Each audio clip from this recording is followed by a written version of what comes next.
Since it first started tumbling into Ireland through the old pirate coves of West Cork and in the stomachs of drug mules coming from Miami, cocaine has become the drug of our nation. It has swept in like a blizzard, dusting every corner of every small town, and so swift and total has its spread been that the Irish are now some of the biggest users in the world. But to unravel how a small island like ours on the edge of Europe ended up such a big player in the major cocaine leagues, we must follow the white supply lines back to the beginning. We must follow the routes it has taken as it travels across the globe. And most importantly, we need to follow the cowboys who put us on the map.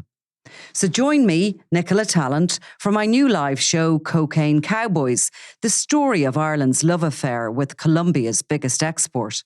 Limited tickets now available for February 10th at the Lime Tree Theatre in Limerick, February 15th in Cork's Everyman, and at Dublin's 3 Olympia on Sunday, February 18th. Tickets available at venues or on mcd.ie. You'd have to wonder what is next for guys like Jonathan Harding, just been released from prison, returned to his home and to his partner, but directly linked to the Kinahan cartel, to a weapons headquarters raided out in Rathcoole in 2017, and a guy who he's convicted of drug dealing now, money laundering, and on weapons charges as well. Like, do you go back into the game or do you just keep your head down? Well, he's gone back into the game before. Yeah. Jonathan Harding is, by all accounts, not a particularly hard man, but he's been at the centre of organised crime for well over 2 decades now. His first major conviction was in 2004 when he got 6 years for, I think it was £800,000 worth of heroin and cannabis. So he's been in organised crime at least that long. And that's what else has he got? I mean, we obviously had pictures of him in the Sunday World. On Sunday, our reporter Pat O'Connell confronted him outside his house, and you can see Jonathan Harding. If you look it up online or have bought the paper, you can see Jonathan Harding not walking a not very aggressive looking dog. Not very aggressive, yeah. Not your typical drug dealer dog, which maybe we're stereotyping drug dealers that they all like bull terriers or pit bulls. This is more a cockapoo. Something like that. Yeah. Is it even a cockapoo? Could be well, I think Chihuahua. It's a cockapoo with its haircut. Okay. Because they look kind of scrawny when they get those hairdos. About your greater knowledge, but definitely either way, not a ferocious type of animal. Yeah. And that's actually what I sort of heard about Jonathan Harding, despite his... he has a small dog. No, that he's not a ferocious type of person on an individual level. However, he has been very much at the centre of a murderous organisation, the Kinahan Cartel, for a long, long time. Like, would you wonder though, I mean, so he's caught with 800,000 euros worth of, what was that, cocaine? Well, it was heroin and some cannabis as well. In 2004. Yeah. In 2010, he's caught with... Well, he's arrested but not charged in connection with a major cocaine shipment that was traced directly to Spain, to Port of Banús, and along with the cocaine were 2 rocket launchers. Yeah. And this was one of the first guard operations mounted against the Kinahan cartel, but like, he's in possession of these weapons. He's found. They're found in Strafford in County Kildare. Yeah, and he's the guy in charge of them essentially. Yeah, but he wasn't found in possession of them, but had been seen going in and out of the property where they were recovered. He was arrested but not charged. But he was. We actually put him on the front page of the Sunday World at the time. And he was, he avoided conviction on that occasion. However, he's, 7 years later, he was found in possession and convicted of one of probably the most infamous arsenal of weapons that had been used from Greenogue in County Kildare, that had been the stash house for the Kinahan weapons that were to be used in the feud. I think it was described as enough to arm a small country. It included 9 revolvers, 4 pistols, a submachine gun, an assault rifle. And Jonathan Harding was very much a key figure in that weapons arsenal. So although somebody described him as, oh, you'd think he was absolutely harmless if you talk to him, a harmless LD, there's obviously that sort of weaponry only had one purpose in mind, which was to murder rivals. So, appearances can be deceiving, I suppose. But at that time in 2017, he was watched while he was driving a van. Yeah. I'm just trying to establish, he wasn't the main man there. That was Declan, Mr. Nobody. Brady obviously was the guy in charge of that weapons headquarters at the Green Oak Business Park, which was raided on January 24th, 2017. But is he transporting the stuff? He's kind of going in and out of these places where there's storage facilities for weapons, and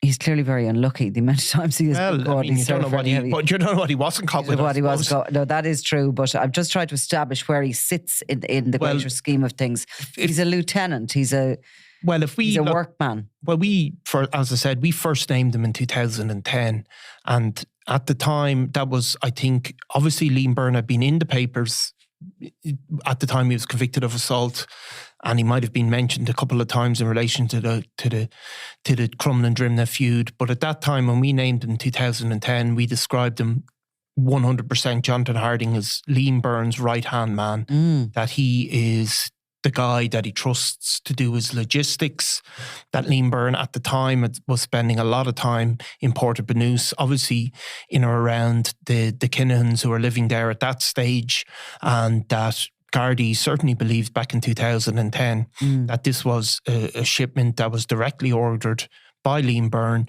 to be collected and managed by Jonathan Harding. And that although he was probably a decade older than Liam Byrne, he had that association going back years, not as a soldier, if you want, in the Crumlin Drimnagh feud, but as somebody Liam Byrne trusted to do that kind of work. So certainly very much a trusted lieutenant. And between 2010 then and 2017, he was sort of sidestepped by Sean McGovern, who became Liam Byrne's right-hand man before he became Daniel Kinahan's right-hand man. Very ambitious McGovern. We're going to talk about him later in the week. But Harding is obviously, sort of in the... Yeah, but it's definitely that he is in the Byrne organised crime group. Which is, where are we there with that? You see, what is he coming out as? What I'm trying to get at. This was a kind of a workman. This was not properly an organiser. He was very significant in the Byrne organisation, and obviously the 2017 weapons were seized from what was described as Bomber Kavanagh's HQ. So that's the sort of the overlord grouping of the Byrne organisation. But they are being decimated. He's coming out and he's pretty alone there. He's pretty alone. And remember, I suppose people like Jonathan Harding, if you look at, he obviously was found in possession of drugs in 2004, was arrested in 2010. So he didn't give up any names, obviously, at any of these points, and they become somebody who's extremely trusted by the Byrne organised crime group that can do these things, but that is also able to keep their mouth shut. And there is a particular value for Jonathan Harding, because you heard ultimately after the guns were seized and he was charged in connection with them, he also ultimately faced charges in connection with the money that was going through accounts associated with him. He pled guilty to 5 charges of converting, transferring or handling property, which is obviously money, the proceeds of criminal conduct. So basically he had this money washing through his account, but also through his partner's account, Carol Davis. Carol Davis ultimately was convicted as well. But a forensic accountant was brought in to look at the money, and it revealed that, for example, that Jonathan Harding spent over 44,000 on travel alone between 2014 and 2016, and that 40,000 was spent on a mobile home. That there was huge amounts of money going in and out of those accounts, and that he claimed, I think it was, to be an electrician, but there was no proof of receipts or proof of work. So there was huge money involved for them, as as you said, not an absolute, I suppose, a managerial role as opposed to a directing role. And I think in total, over those 5 years, between 2012 and 2016, more than 470,000 was lodged to 5 accounts in either the name of Harding or his partner, Carol Davis, with more than 422,000 withdrawn.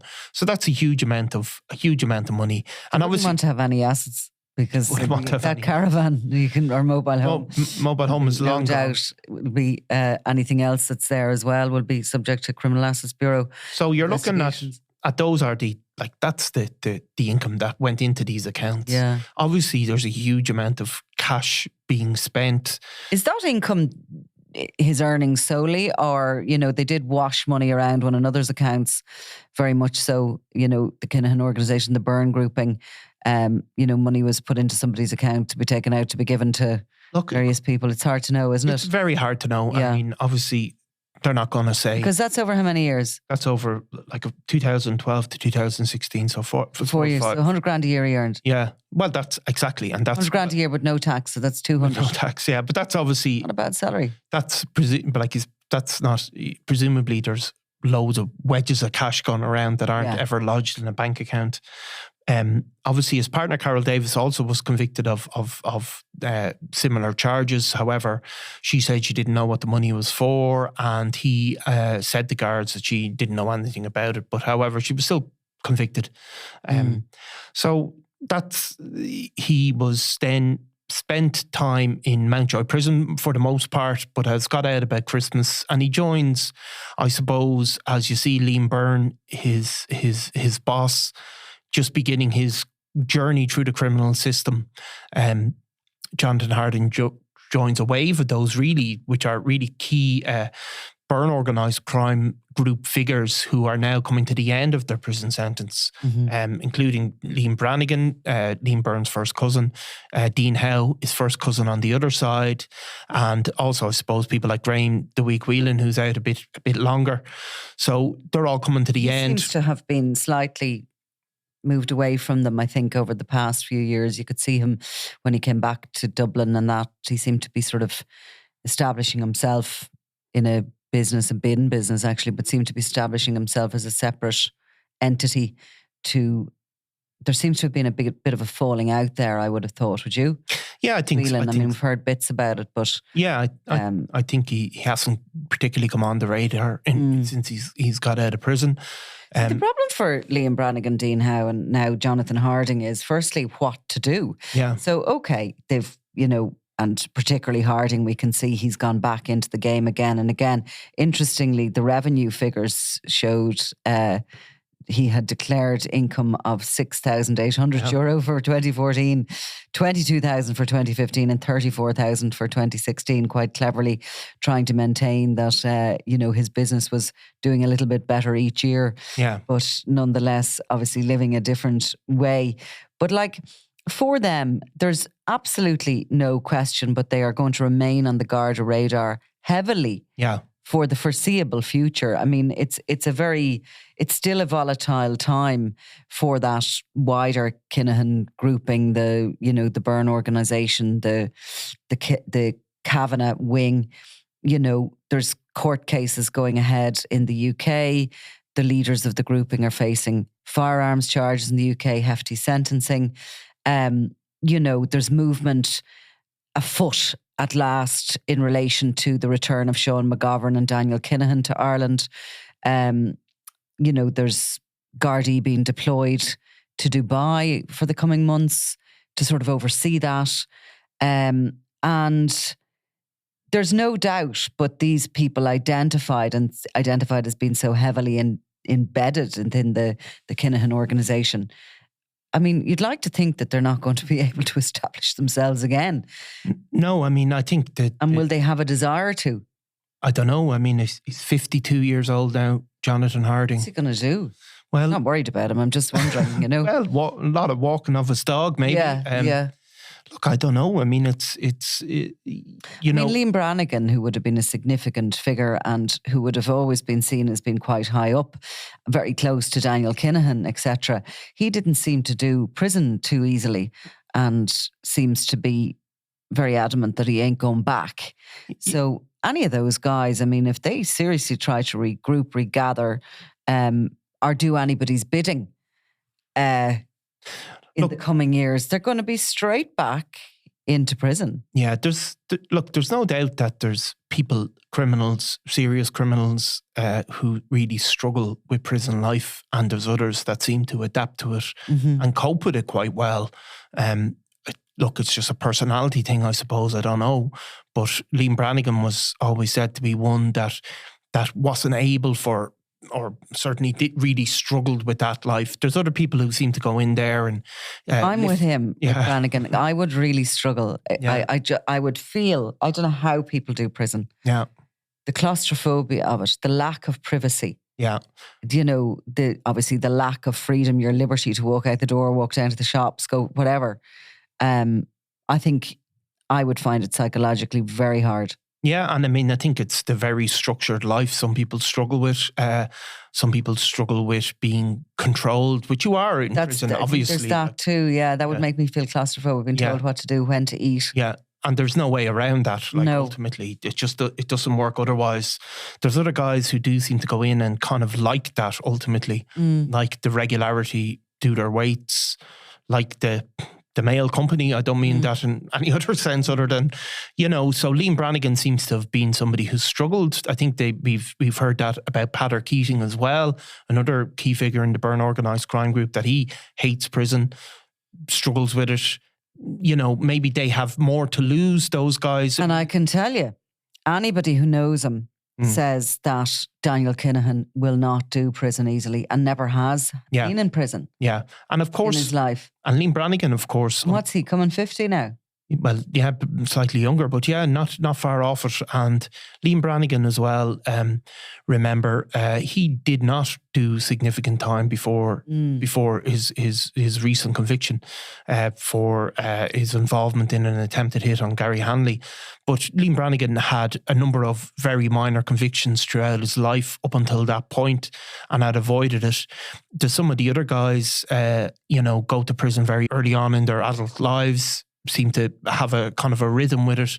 But yeah, people like Daniel Kinahan, even people like Fat Freddie Thompson, until is being sentenced for life, they've had periods in and out of custody, but never major prison sentences. So yeah, Daniel Kinahan, obviously his father, Christy Senior, seemed to adapt to prison life, didn't he? He seemed to use it to his advantage, didn't he, always? Yeah. It's not a myth that he studied in prison. It's not a myth that he made very strong connections with other criminals. And it's not a myth that he used his time to learn languages and all that. That's the truth of the matter. I think he's a very different sort of a mind, a different brain. He's obviously a very peculiar sort of an individual, and seems to be able to live anywhere and adapt to anything new. I wonder, is he a family man? Is he not? Like, that's the other thing. I certainly know when you mentioned Peadar Keating, I think he very much was a family man, is a family man. And you get a big long sentence like that and your kids are a certain age, you're going to miss their whole childhoods. That's it. Yeah. You know what I mean? They might be brought in and out to see you a little bit, but you're not there. No. And I don't think if you look at Daniel Kinahan since the age of, well, when he first appeared in the Sunday World, was he 20 years old or whatever? Since that age, he's probably had effectively nobody tell him really what to do, except for his dad, maybe. His whole life, he's been telling other people what to do, doing what he likes, spending what he likes, going where he likes. So it's harder for those type of people, I think, then to adapt to. Do you think he'll take a controlling role in Portlaoise prison? Well, I think we'll see. He's still the man paying the wages, so there's still going to be the respect from there. Oh, 100%. And he will be a celebrity in Portlaoise prison if that's where he ends up. If the guards' stated attempt to bring him back to the country and convict him is realised. So we're slightly preempting because we don't know that the DPP has, as of yet, come back with charges for him, but. Though Drew Harris has spoken openly about bringing these people to justice and convicting them, but Yeah, I don't know what it would be like for them, but the Irish Prison Service, I think, would put in a very structured plan. We've seen how other gangland bosses across the world have gone into prison and attempted to continue to run things from their prison cell. And increasingly, the people in charge of those prison systems have had to innovate and shut that down. You obviously see the extreme lengths they've gone to in the US, where, you know, major figures like El Chapo and these types of guys are in effectively solitary confinement for 20 years and they have no opportunity to get up to anything. That's not going to happen here, but I think there would be different plans put in place if somebody of Daniel Kinahan's magnitude was brought to prison. I don't think he'd be given the freedom that other people are allowed within the prison system. And it seems that Sean McGovern is very close to his end if everything goes to plan, and he most certainly will be brought back. We know there are charges for him, murder charges, and we're going to do a full and proper podcast on him and a little bit about his background. But he will certainly, undoubtedly, go directly into sort of, is it the Kinahan wing now in Portlaoise? Well, there is a Kinahan wing, and there's obviously other wings in other prisons that are where their associates are there. But Portlaoise prison is, you know, Ireland's only it's regarded as Ireland's only high security prison, and has obviously people from the Defence Forces there on a permanent basis to monitor it, and that's where they will go for sure. Did Jonathan Harding have anything to say, Rocketman?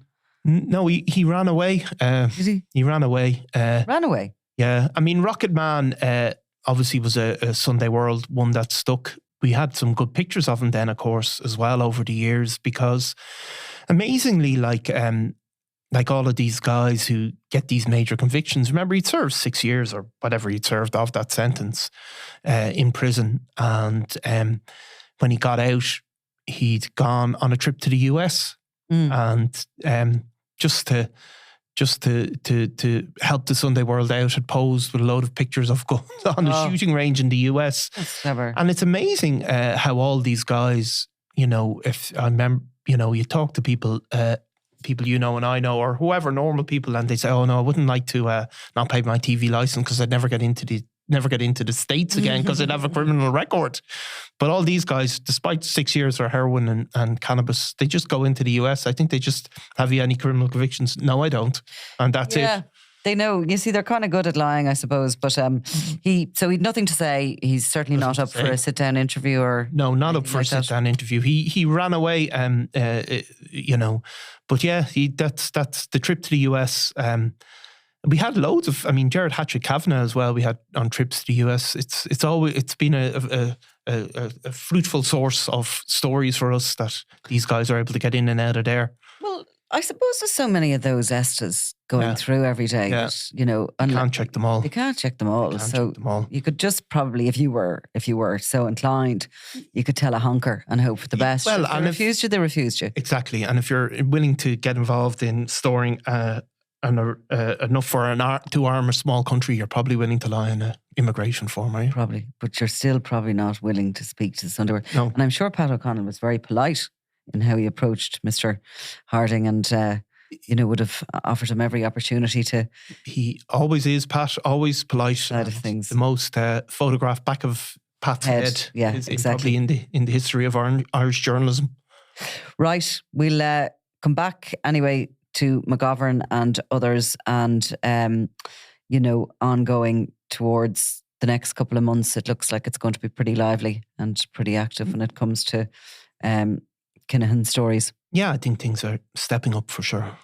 Okay, now. Thanks, Nicola. I'm Nicola Tallant, and you're watching Crime World, a podcast about criminals, drugs, and the underworld in Ireland and across the globe. Make sure you subscribe to our channel and turn on notifications so you can be the first to watch all our latest episodes. You can also listen wherever you get your podcasts.